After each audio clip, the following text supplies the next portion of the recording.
पाकिस्तान तहरीक-ए-इंसाफ आज आईनी तरामीम की हिमायत करेगी या नहीं करेगी, मौलाना फजलुर रहमान की क्या पोजीशन होगी, क्योंकि हुकूमत आज के दिन हर हाल में आईनी तरामीम को पास करवाना चाहती है। पाकिस्तान तहरीक-ए-इंसाफ के कितने लोग बिके हैं या उनका ज़मीर जागा है कि इन आईनी तरामीम के हक में वोट दिया जाए। ये कोई मस्जिद की तामीर नहीं है कि जिसमें पाकिस्तान तहरीक-ए-इंसाफ के लोग हिस्सा ले रहे हैं, बल्कि ये एक गेम है और गेम में सब कुछ जायज़ होता है।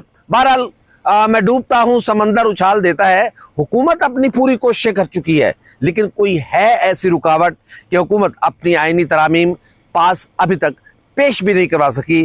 क्या जस्टिस मंसूर अली शाह का रास्ता रोकने में आज हुकूमत कामयाब हो पाएगी या नहीं होगी? अगर आज हुकूमत नाकाम रहती है तो फिर समझे कि बात इनके हाथ से निकल चुकी है। आज कहानी बनने क्या जा रही है?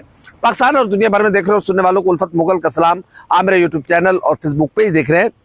2 रातें काली कर चुकी हुकूमत, लेकिन अभी तक आईनी तरामीम पास नहीं करवा सकी। इससे पहले कोशिश की गई रात भर, और जो गुज़श्ता रात है ये भी रात भर तकरीबन रात गए तक अरकाने जो कौमी असम्बली हैं, जो सेनेटर्स हैं, उनको जगाया गया, उनको खिलाया गया, उनको बिठाया गया, आनिया जानिया की गई, लेकिन आईनी तरामीम पास नहीं हो सकी। बिलावल भुट्टो जरदारी मौलाना फजलुर रहमान के आश्रम पर रात गए तक हाजिरी देते रहे, लेकिन मौलाना फजलुर रहमान ने अपनी बात मनवाई, बिलावल की एक ना सुनी। पाकिस्तान तहरीक इंसाफ इस मूड में है कि अभी टाइम गेन किया जाए। पाकिस्तान तहरीक इंसाफ आज किसी वक्त भी मौलाना फजलुर रहमान से मुलाकात करेगी और मौलाना को अपने आइंदा के लाहे अमल से आगाह करेगी। पाकिस्तान तहरीक इंसाफ शायद चाहेगी कि इमरान खान से एक उनकी मुलाकात और करवाई जाए, क्योंकि कल की मुलाकात उनकी 45 मिनट की मुलाकात थी, जिसमें मशावरत मुकम्मल नहीं हो सकी थी। मौलाना फजलुर रहमान ने भी कहा है कि इमरान खान ने उनके बारे में बड़े अच्छे कलमात कहे हैं और इमरान खान की जानिब से मुझे हौसला अफजा पैगाम मिला है। यह सियासत है। बहरहाल देखते हैं कि इमरान खान साहब जिन हालात में जेल गुजार रहे हैं, वो तो जाहिर है आपने सुना जेल इंतजामिया कह रही है कि नहीं वो दलिया खा रहे हैं, वो चिकंदर का जूस पी रहे हैं, वो पता नहीं क्या क्या। जाहिर है अपोजिशन कह रही है, पाकिस्तान तहरीक इंसाफ कह रही है कि इमरान खान के जो सेल है उसमें पिछले 5 रोज से लाइट नहीं थी। इमरान खान को तकलीफ दी जा रही है, इमरान खान को तोड़ने झुकाने की कोशिश की जा रही है, लेकिन अभी तक ये सारी कोशिशें नाकाम है। चूंकि इमरान खान ने अपने रहनुमाओं से कहा है कि अगर 100 साल भी मुझे इस जेल में रहना पड़ा तो मैं सारी जिंदगी जेल काट लूंगा, लेकिन किसी के सामने झुकूंगा नहीं। अगर देखा जाए तो पिछले 1-1.5 साल से इमरान खान तमाम तर तकालीफ मुश्किलात के बावजूद वो स्टैंड कर रहे हैं और कोई भी अभी तक उन्हें झुकाने में कामयाब नहीं हो सका। अब आते हैं आईनी तरामीम की जानिब। कहां पर मामला अटका हुआ है? कुछ ऐसी चीजें हैं जिस पर मुस्लिम लीग नून और JUIF के दरमियान थोड़ा सा इख्तिलाफ राय है। आज ऐसा भी हो सकता है कि पीपल्स पार्टी भी मान जाए, PTI भी मान जाए और मुस्लिम लीग नून कोई अपनी नई पख निकाल ले। ये जू समझ लें कि एक तराजू में आपने डड्डू बिठाने हैं, यानी कि मेंढक की एक आदत है कि वो हर थोड़ी देर के बाद कहीं ना कहीं छलांग लगाता है। एक को पकड़ के लाते हैं तो 2 निकल जाते हैं, 2 को पकड़ लाते हैं तो 1 निकल जाता है। यही कुछ पाकिस्तान की सियासी जमातें इन आईनी तरामीम पर कर रही हैं। लेकिन इन आईनी तरामीम में जल्दी क्या है? क्यों ब्लैक लॉ ये पास करने की कोशिश की जा रही? ब्लैक लॉ का मतलब है रात की तारीकी में पाकिस्तान के अवाम के मफाद के लिए अगर ये कानून है तो इस पर खुलेआम बहस होनी चाहिए। यह आईनी तरामीम हमारे मुल्क, हमारे बच्चों के मुस्तकबिल का सवाल है कि ये होगा क्या इससे। बहरहाल अभी तक तो सिर्फ यही समझ आई है कि किसी का रास्ता खोलना है और मंसूर अली शाह का रास्ता बंद करना है, कहा कि मंसूर अली शाह नए चीफ जस्टिस ऑफ पाकिस्तान ना बन सके। हुकूमत को यह खौफ है कि अगर Mansoor Ali Shah chief justice of Pakistan बने तो वो 8 फरवरी 2024 को होने वाले इंतखाबात को नल एंड वाइड करार दे देंगे और हुकूमत घर चली जाएगी। क्या बाकी कोई ऐसा लूप होल्स हैं? वो तो जाहिर है फॉर्म 47 और ये सारे इश्यूज आपके सामने हैं। आज पाकिस्तान तहरीक इंसाफ ने आज तक का टाइम लिया मौलाना फजलुर रहमान से, और मौलाना फजलुर रहमान ने आज तक का टाइम लिया बिलावल भुट्टो जरदारी से। अब देखना यह है कि पाकिस्तान तहरीक इंसाफ का ऊंट किस करवट बैठता है। बज़ाहिर ऐसे लग रहा है कि पाकिस्तान तहरीक इंसाफ इन आईनी तरामीम की हिमायत नहीं करने जा रही, बल्कि वो टाइम गेन कर रहे थे। लग ये रहा है कि मौलाना फजलुर रहमान भी इस पूरी गेम का हिस्सा है। अब देखना यह है कि मौलाना इन आखिरी लम्हात में क्या अपने पांव पर खड़े रहते हैं या फिर मौलाना जो बिलावल से रात को उन्होंने वादे वईद किए हैं उन पर बिलावल मौलाना को पूरा उतरना पड़ेगा, क्योंकि मौलाना ने रात को ये कहा है कि हमारा इत्तफाक राय हो चुका हुआ है इस मुसवदे पर। अब हमारे दरमियान कोई एक लफ्ज पे भी ना इत्तफाकी नहीं है बल्कि इत्तफाक है। लेकिन हमारे ज़राए के मुताबिक मुस्लिम लीग नून को मौलाना फजलुर रहमान के मुसवदे पर कुछ तहफ़्फ़ुज़ात हैं। अब वो तहफ़्फ़ुज़ात ये हैं कि एक तो जजेस कितना पैनल आएगा, 3 का पैनल आएगा, 5 का पैनल आएगा। अलबत्ता जो आईनी बेंच है उस पर इत्तफाक हो चुका है, आईनी अदालत अब नहीं बनने जा रही। जो सर्विसेज चीफ के मामलात है, ज़ाहिर है 26 आईनी तरमीम एक पूरा पैकेज है, ये नहीं है कि बस सिर्फ जजेस है, और बहुत सारे मामलात हैं उसमें। जो सूद का इशू है वो मौलाना फजलुर रहमान ने कल डिस्कस किया। वो तो मौलाना मेरे ख्याल में पलटना झपट कर पलटना वाली बात कर रहे हैं। सूद के मामले पर पहले ही जो शरई वफाकी शरई अदालत को यकीन दहानी कराई गई थी, वो तो पहले ही हुकूमत इस बात पर राजी है कि सूद के मामलात को ख़त्म किया जाएगा या कम से कम किया जाएगा या इसको मरहलावार इसको हम ख़त्म करेंगे। लेकिन कुछ चीज़ें जो सर्विसेज चीफ की तैनातियाँ हैं उस पर मौलाना और हुकूमत के दरमियान कुछ तहफ़्फ़ुज़ात हैं। हुकूमत चाहती है, मुस्लिम लीग नून चाहती है कि ऐस चीज़ नू ना छेड़ो, साड़ी कमजोरी, साड़ी लाइफ लाइन, ये वो पानी का बुलबुला है, इसमें अगर जरा सा भी टच लगा तो फिर असी गए। क्योंकि ज़ाहिर है जिस पॉलिटिकल पोजीशन पे मुस्लिम लीग नून खड़ी हुई है उसके लिए मुस्लिम लीग नून के लिए एक एक लम्हा बहुत मुश्किल है। बहरहाल इस सारे मामले में अब अगर ये आईनी तरामीम पास हो जाती है तो यूँ समझ लें कि इमरान खान का रास्ते के सामने एक लंबी दीवार खड़ी कर दी गई है। ज़ाहिर है जो नए चीफ जस्टिस जो पैनल आएगा, चीफ जस्टिस साड़ी मर्जी होगा तो फैसले भी साड़ी मर्जी होंगे। ये पाकिस्तान है, ये हम कोई बड़े अखलाकी दावे दुवे ना करें, बल्कि जैसे चीफ इलेक्शन कमिश्नर आता है, अब देखें तैयार बैठे हुए हैं, जरा सा इशारा करें आप सुल्तान सिकंदर राजा को एंज सीटा दे देगा। ये बदकिस्मती है।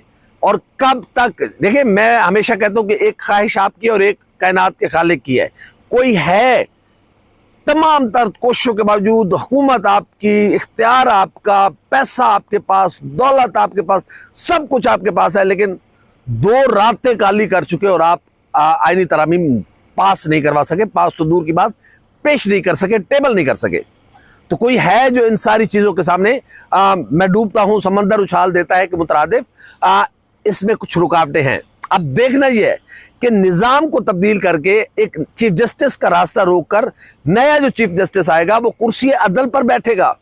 अब याहिया आफरीदी साहब के बारे में कहा जा रहा है कि शायद जो अगर 3 का पैनल आता है तो जस्टिस मंसूर अली शाह साहब, जस्टिस मुनीब अख्तर और जस्टिस याहिया आफरीदी का नाम आएगा। तो हुकूमत पिक एंड चूज करेगी याहिया आफरीदी साहब के नाम को।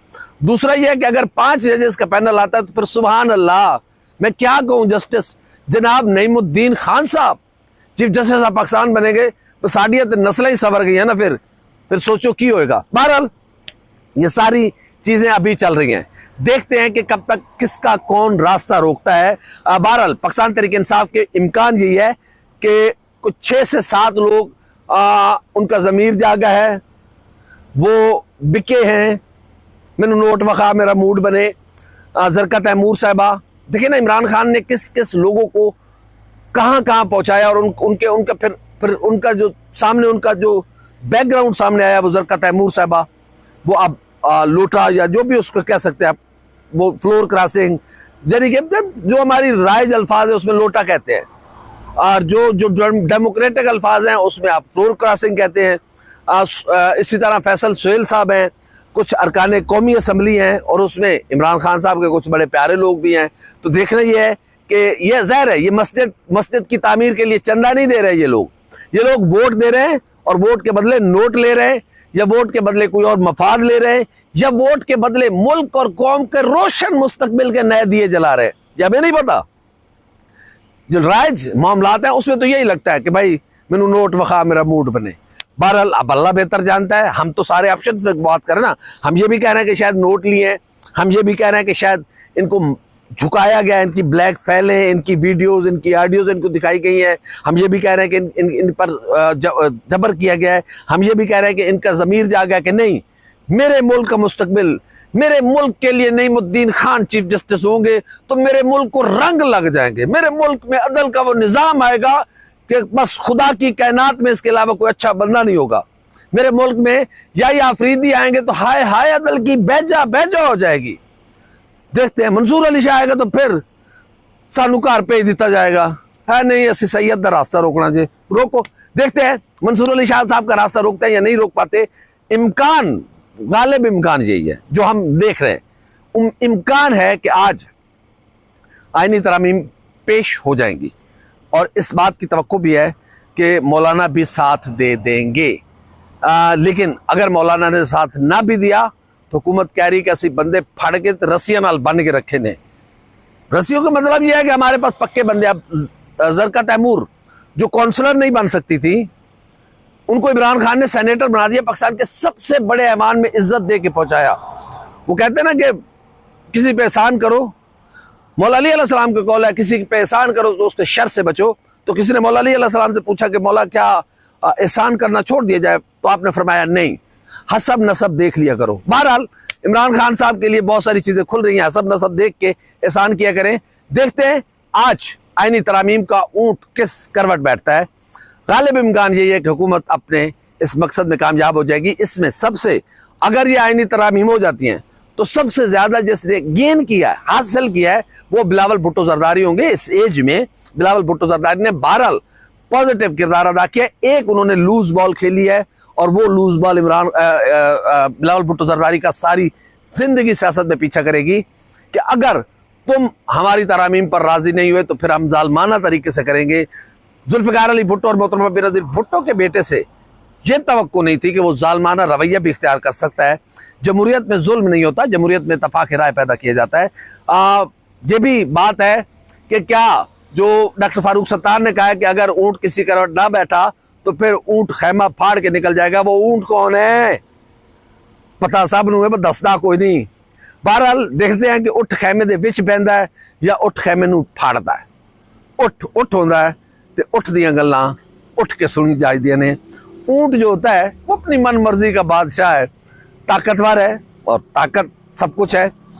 Might is right. देखते हैं क्या बनता है आज। इम्कान है कि कोई बड़ा ब्रेक थ्रू हो जाएगा। हमारी वीडियो आपको कैसी लगी लाइक करें, कमेंट करें, सब्सक्राइब करें, बेल आइकन पर दबाएं ताकि जो भी हमारी वीडियो है वो सबसे पहले आप तक पहुंचे। अल्लाह हाफ़िज़।